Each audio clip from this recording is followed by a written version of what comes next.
Anger is short madness. Many times it disturbs our peace.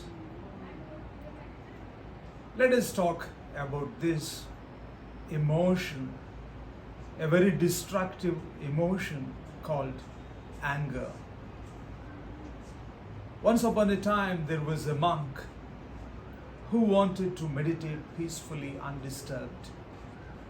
So he decided to go away from his monastery to find a place where he can meditate. He went to a lake, took a boat, and went into the middle of the lake and started his meditation. It was all calm around him, and it was so peaceful. He closed his eyes and started his meditation. After a few hours, he went deep and he was enjoying that calmness.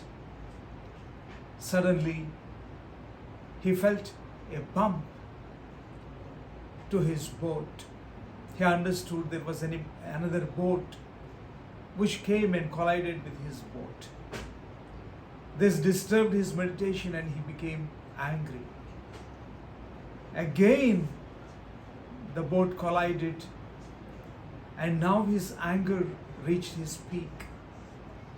And he wanted to open his eyes and scream and curse that boatman who was disturbing his peaceful meditation. When he opened his eyes, he became speechless and he was stunned to find that there was no one in the boat and it is an empty boat. Maybe that boat was unanchored and drifted into the middle of the lake.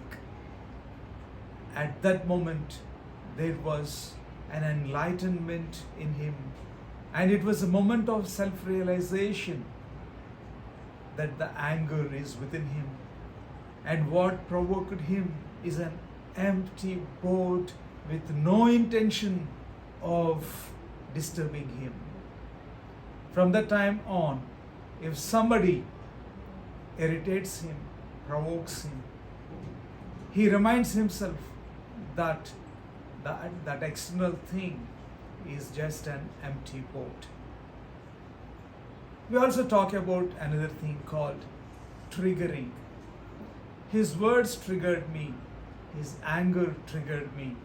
That's why I flew into a fit of rage. So first of all, let us see from where this word trigger comes. This comes from weaponry. This comes from the guns. An external person pulls your trigger and you explode, and then you fire a bullet, or you detonate, and that causes destruction. But this situation can be changed if you can understand yourself and learn how to diffuse the bomb, diffuse the ammunition and stop an explosion.